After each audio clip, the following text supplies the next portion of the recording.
नौकरानी के साथ एक बड़े मॉल में कुछ खरीदने के लिए गई हुई थी। खरीदारी के बाद जब बिल पे करने के लिए काउंटर पर पहुंची तो एक लड़के को देखा जो बहुत खूबसूरत था। कोई अमीर लड़का लग रहा था। मैंने बिल पे किया और जब तक मैं वहां खड़ी रही वो मुझे बहुत ही ध्यान से देखता रहा। मैं उसकी तरफ देखे बगैर ही मॉल से बाहर निकल आई।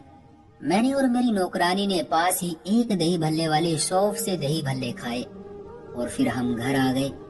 इस बात को एक हफ्ता गुजर चुका था। एक शाम में टीवी देख रही थी कि फोन की घंटी बजी। मेरे जाने से पहले ही मेरी नौकरानी ने फोन उठा लिया। वो मेरे पास आई और बोली, मैडम आपका फोन है। और वो अपना नाम सुरेश बता रहा है। मैं किसी सुरेश को नहीं जानती थी। फिर सोचा कि हो सकता है पापा के ऑफिस से किसी ने कॉल की हो सकता है पापा के बारे में कुछ पूछना हो, क्योंकि उन दिनों पापा शहर से बाहर गए हुए थे। पापा का मोबाइल ऑफ होता तो अक्सर घरवाले फोन पर कॉल आ जाती थी। पापा ने इमरजेंसी के लिए ये नंबर दिया हुआ था। खैर, मैंने टीवी बंद किया और फोन सुनने के लिए चली गई। मैंने हेलो कहा तो दूसरी तरफ से कोई लड़का बोला, मैडम मैं फला मॉल से बात कर रहा हूँ। एक हफ्ते पहले आपने हमारी शॉप से कुछ शॉपिंग की थी। खरीदारी के पेमेंट करते समय आपके कुछ पैसे वही काउंटर पर रह गए थे। शायद आप उस दिन जल्दी में थी। बड़ी मुश्किल से आपका नंबर और एड्रेस मिला है। क्या ये पैसे आपके एड्रेस पर पोस्ट कर दूं या आप खुद लेने आएंगी? अगर आप खुद आ जाए तो मैडम हमारे लिए आसानी हो जाएगी। मैं उसकी बात सुनकर हैरान हुई, क्योंकि वो झूठ बोल रहा था। मैंने उस लड़के से कहा, आप ये पैसे अपने पास ही रख लो, मुझे इन पैसों की जरूरत नहीं है। मैंने उसे जवाब देते हुए फोन रख दिया। ये आवारा लड़के जाने खुद को क्या समझते हैं। इतने दिन बाद उस हीरो को मुझसे बात करने के लिए ये बहाना सूझा। अब मुझे डर था कि ये कहीं मेरे पीछे ही ना पड़ जाए।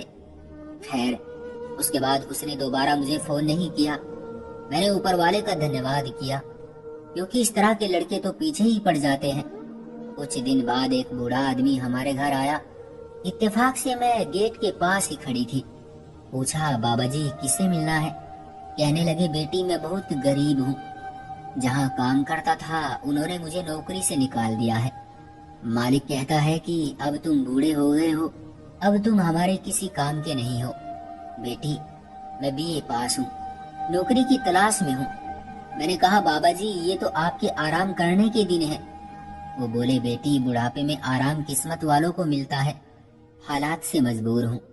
जब कोई करने वाला ना हो तो खुद मेहनत करके पेट पालना पड़ता है। बाबा के कपड़े बिल्कुल साफ सुथरे थे और उनका हुलिया बता रहा था कि उनका काफी अच्छे घराने से संबंध होगा। न जाने किन हालात में नौकरी तलाश करने निकले थे। मेरे दिल ने उस बूढ़े का दर्द महसूस करते हुए कहा, ठीक है बाबा जी, मैं अपने पापा से बात करूंगी। वो एक बड़े बिजनेसमैन हैं, कहीं न कहीं आपके लिए जगह निकाल लेंगे। फिलहाल आप ये कुछ पैसे रख लो, आपको शायद जरूरत हो। मैंने अपनी नौकरानी को आवाज दी और उसे अपना पर्स लाने को कहा। जब नौकरानी पर्स ले आई तो मैंने 2000 का नोट निकाल कर बाबा जी की तरफ बढ़ाया, मगर उन्होंने लेने से साफ मना कर दिया। कहने लगे, बेटी मैं भिखारी नहीं हूँ, मैं भीख मांगने नहीं आया, मैं तो नौकरी की तलाश में घूम रहा हूँ। नौकरी मिल जाए बस यही आपकी मेहरबानी होगी। मैंने एक बार फिर उन्हें पैसे देने की कोशिश की और कहा कि आप ये रख लो, आपके काम आएंगे और आपको नौकरी भी मिल जाएगी। मगर उन्होंने इस बार फिर मना कर दिया। मैं अभी ये बात कह ही रही थी कि चौकीदार आ गया। मैंने चौकीदार को कहा कि उन बाबा जी से उनका फोन नंबर ले लो। अगर फोन नंबर ना हो तो उनसे बात करने का तरीका पता कर लो। जब पापा घर आएंगे तो मैं उनसे बात कर लूंगी। फिर सोचा शायद चौकीदार ज्यादा परवाह नहीं करेगा। तभी मैंने बूढ़े आदमी को कहा, ऐसा करना कि आप कल शाम को आ जाना। आज रात मैं अपने पापा से बात करूंगी, हो सका तो कल आपको उनसे मिलवा दूंगी। वो आशीर्वाद देते हुए चले गए। शाम को पापा घर आए तो मैंने उनको उस बूढ़े आदमी के बारे में बताया और कहा कि वो भिखारी नहीं था, बस उन्हें नौकरी की जरूरत है। पापा ने बड़े ध्यान से मेरी बात सुनी। मैंने कहा, प्लीज पापा आप उन्हें काम पर रख लो, ऐसे लोगों की मदद करनी चाहिए। पापा ने मेरे चेहरे की तरफ देखा और फिर बोले, ठीक है बेटी, कल शाम को मिल लूंगा और कहीं ना कहीं ऑफिस या फैक्ट्री में जगह निकाल लूंगा। अगले दिन शाम को दरवाजे पर घंटी बजी। पापा घर पर ही थे। चौकीदार ने बताया कल वाला बूढ़ा आदमी है। पापा ने कहा उसको अंदर ले आओ। व्हाइट ड्रेस में चेहरे पर मासूमियत लिए वो बाबा जी अंदर आए। पापा ने उन्हें एक ही नजर में पहचान लिया। ये अच्छे खानदान से संबंध रखते हैं। 2-4 बातें करके कहा, बाबा जी क्या आप मेरे घर पर रहना पसंद करेंगे? मेरी बेटी की माँ नहीं है, वो एक नौकरानी के साथ रहती है। मैं ऑफिस चला जाता हूँ, अक्सर काम के सिलसिले में दूसरे शहर भी जाना पड़ जाता है। अगर इसे कुछ काम हो तो ये मुझे फोन करती रहती है। जवान नौकरों को मैं घर के अंदर नहीं आने देता। चौकीदार गेट पर और ड्राइवर घर से बाहर होते हैं। एक नौकरानी है, वो भी शाम के समय अपने घर चली जाती है। आप घर में रहेंगे तो मुझे किसी बात की चिंता नहीं रहेगी। बाबा जी ने थोड़ा सोचकर कहा, मेरी भी एक बेटी थी, उसकी माँ मुझे छोड़कर चली गई थी। न उसे बेटी की फिक्र थी और न ही मेरी। बेटी हर समय अपनी माँ की जुदाई के गम में रहती थी। 7 साल की उम्र में उसको बिजली का करंट लगा। उस समय वो घर में अकेली थी और मैं काम पर था। मैं बराबर वाले पड़ोसियों को कहकर जाता था कि वो मेरी बेटी का ख्याल रखे, मगर वो ख्याल न रख सकी और मेरी बेटी मुझे छोड़कर इस दुनिया से चली गई। ये कहते हुए उनकी आंखों में आंसू भर आए। आपकी बेटी मेरी बेटी जैसी है। उन्होंने मेरी तरफ देखा। उन बाबा जी के दुखी होने पर मैं भी दुखी हो गई। मैंने भी माँ की जुदाई का दर्द सहा था। पापा ने भी मेरी खातिर दूसरी शादी नहीं की थी। वो मुझसे बहुत प्यार करते थे। उन्होंने ही मेरी परवरिश की थी। मेरी माँ से उनकी मोहब्बत की शादी हुई थी। यूनिवर्सिटी के बीच ही उन्होंने एक दूसरे को पसंद कर लिया था और शादी का फैसला भी कर लिया था, मगर घर वाले ना माने। घर वालों के मना करने के बावजूद पापा ने अपनी पसंद की लड़की से शादी की। शादी में पापा के माँ पिता भाई बहन नहीं आए थे। मेरी माँ ने मुझे जन्म दिया तो उसके बाद पापा से उनका न जाने किस वजह से झगड़ा रहने लगा। आखिरकार उन दोनों की तलाक हो गई। उन दिनों में सिर्फ 9 महीने की थी। माँ को मुझ पर भी तरस नहीं आया और मुझे पापा के पास छोड़कर चली गई। माँ के जाने के बाद पापा ने मुझे माँ और बाप दोनों बनकर पाला और ऑफिस में ज्यादा काम होने की वजह से पापा ने मुझे एक बेसहारा औरत के हवाले कर दिया, जो पहले से ही पापा के घर नौकरानी थी। उसने मुझे पाला और वही अब तक मेरे साथ रहती है, मगर शाम को वो भी अपने घर चली जाती थी। मेरी दादी दादा ने ना ही कभी मुझे देखा और ना मुझसे कभी मिलने आते। पता नहीं क्यों जब मैं 5 साल की हुई तो पापा ने मेरा एडमिशन स्कूल में करा दिया। मुझे खुद छोड़ने और खुद ही लेने जाते थे। उन्होंने मुझे बाप और माँ दोनों का प्यार दिया, लेकिन मैं बिन माँ की बच्ची थी। माँ की कमी हर कदम पर महसूस करती थी। मैं घरेलू किस्म की लड़की थी। घर से कॉलेज और कॉलेज से घर में पापा के बगैर कहीं और आती जाती नहीं थी। बस कभी कभी नौकरानी के साथ शॉपिंग करने चली जाती थी। मेरी सारी कहानी सुनने के बाद उन बाबा जी ने हमारे घर में नौकरी करने के लिए हामी भर ली। पापा भी बहुत खुश थे कि वो मेरी वजह से परेशान नहीं रहेंगे।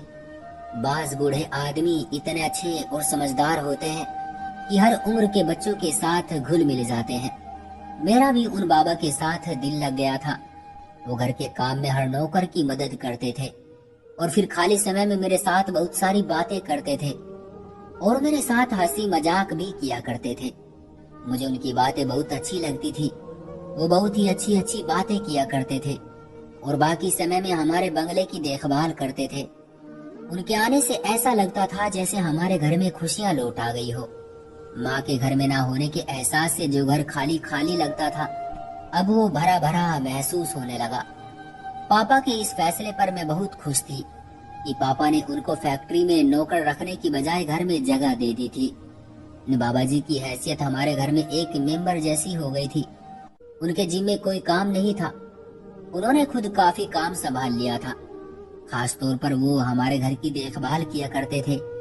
मैं जल्द ही बाबा से जुड़ गई। मुझे तो वो पहले दिन से ही अच्छे लगते थे। बस दिल चाहता था कि उनको अपने पास बैठाकर बस उनकी बातें सुनती रहूं। उनको अक्सर यही फिक्र लगी रहती थी कि मैंने कुछ खाया कि नहीं। वो एक माँ की तरह मेरा ख्याल रखते थे। ये बाबा जी खाना पकाना भी जानते थे। मैं उन्हें मना करती तो वो मुझे कहते, बेटी किचन को नौकरी पर नहीं छोड़ना चाहिए, बल्कि अपना खाना खुद अपने हाथ से बनाना चाहिए। वो अपना खाना खुद बनाना पसंद करते थे, किचन को साफ सुथरा रखते। उनकी देखा देखी में मैं भी खाने पकाने में दिलचस्पी लेने लगी।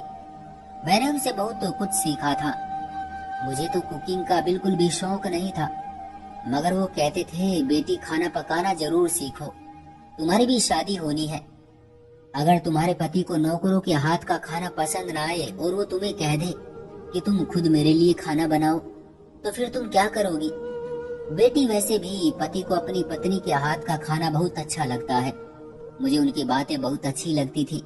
मैंने कभी भी बुरा नहीं माना था। सच कहूं तो मुझे आज तक किसी ने इस तरह से नहीं समझाया था जैसे वो समझाते थे। मेरी जिंदगी बहुत अच्छी गुजर रही थी।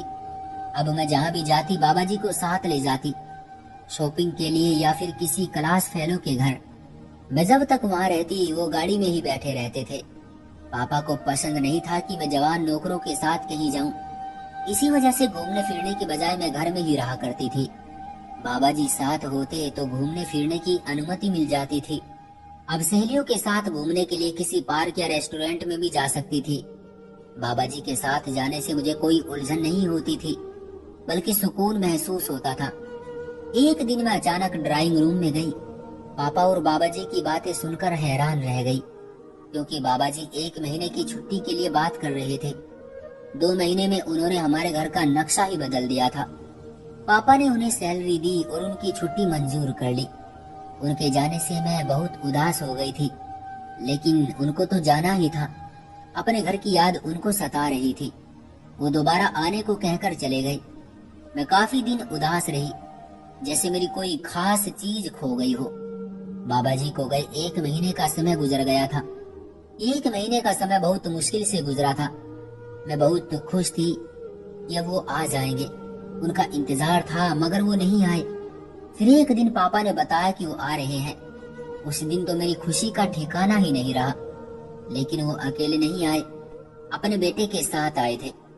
उस दिन तो उनका हुलिया ही कुछ और था। वो एक बड़ी सी गाड़ी में आए थे। झटका तो मुझे तब लगा जब ये पता चला कि बाबा जी कोई मामूली आदमी नहीं थे। वो शहर के बहुत बड़े आदमी थे, और जिस मॉल में जाकर मैंने शॉपिंग की थी वो उसके मालिक थे। इस बार वो अपनी कीमती गाड़ी में आए और पापा से मेरा हाथ मांगा। बेटा भी साथ था। ये वही लड़का था जो शॉपिंग मॉल में मुझे घूर घूर कर देख रहा था और फिर पैसों के बहाने फोन किया था। अब आती हूँ असल कहानी की तरफ। उनके बेटे का नाम सुरेश था। सुरेश ने मुझे शॉपिंग मॉल पर शॉपिंग करते हुए देखकर पहली नजर में ही पसंद कर लिया था। वो अपने पापा को कहा करता था कि मैं लड़की को देखे बगैर शादी नहीं करूंगा। इस पर ही मामला अटका हुआ था। जब मेरे बारे में सुरेश ने अपने पापा को बताया तो उसके पापा ने कहा कि मैं भी जब तक लड़की का खानदान, उसका चाल चलन ना परख लूं, तुम्हारी शादी नहीं करूंगा। मैंने खुद जवानी में यही गलती की थी। एक नजर लड़की को देखा, दिल को भाई, और बगैर सोचे समझे ही उससे शादी कर ली थी। उसने निभा ना किया, और जब तुम साल भर के थे वो तुम्हें छोड़कर चली गई। उसने मुझसे तलाक ले ली। मैंने भी उसे इस शर्त पर तलाक दी कि बेटा नहीं दूंगा। उसे शायद बेटे की जरूरत भी नहीं थी। वो समझती थी कि मैं इतना छोटा बच्चा संभाल नहीं सकूंगा, तो खुद उसे वापस कर दूंगा। लेकिन मैंने फिर भी अपने बेटे को उसकी माँ के हवाले ना किया। मैंने सुरेश को किस किस तरह पाल पोस कर जवान किया वो मैं ही जानता हूँ। अब अपने इकलौते बेटे की शादी के मामले को उसके जज्बातीपन और उसके तजुर्बे की भेंट नहीं चढ़ने दूंगा। पिता की बात सुनकर उनकी शर्त को सुरेश ने मान ली। माँ नहीं थी कि लड़की को देखने परखने के लिए हमारे घर बार बार आती। बस सुरेश के पापा ने नौकर का रूप धारा और ऊपर वाले को जोड़ी मिलानी थी तो बाबा जी का रास्ता आसान किया। इस तरह हमारे घर रहकर उन्होंने मेरी आदत और संस्कार सब देख लिए। उनका ख्याल था कि मैं एक अमीर आदमी की इकलौती बेटी हूँ, आजाद ख्याल, खुदगर्ज हो सकती हूँ। माँ भी नहीं है, घर चलाने के बारे में भी नहीं पता होगा। बाबा जी यही सोचते थे कि ऐसे घर की लड़कियाँ अच्छी बहू साबित नहीं होती। वो बेटे की शादी को कामयाब और घर में सुकून देखना चाहते थे। कहते हैं कि सांप का डसा रस्सी से भी डरता है।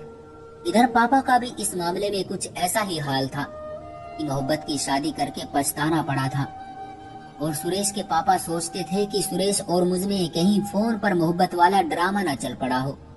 इधर पापा को मेरी जिम्मेदारी संभालनी पड़ी तो उन्हें पता चला कि बिन माँ की बेटी की परवरिश करना कितनी कठिन होती है। दूसरी शादी भी मेरे खातिर नहीं की थी। अगर ये नौकरानी ना होती तो न जाने मेरा क्या होता।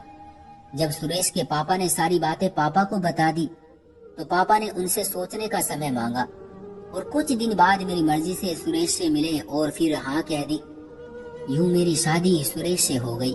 सुरेश की दिली मुराद पूरी हो गई और बाबा जी को ऐसी बहू मिल गई कि जो उनकी सोच में भी नहीं था। मुझे सुरेश के घर में कभी कोई परेशानी नहीं हुई थी। सुरेश उनके इकलौते बेटे थे और मैं अपने पापा की इकलौती बेटी थी। पापा और मेरे ससुर जी एक दूसरे से रिश्ता जोड़कर बहुत खुश थे और मैं सुरेश को पाकर बहुत खुश थी, क्योंकि वो इतने अच्छे हैं कि शायद ही कोई उन जैसा हो। आज ऊपर वाले का बहुत बहुत धन्यवाद है, क्योंकि मैंने जिंदगी की सारी खुशियां पा ली है। तो दोस्तों, ये थी हमारी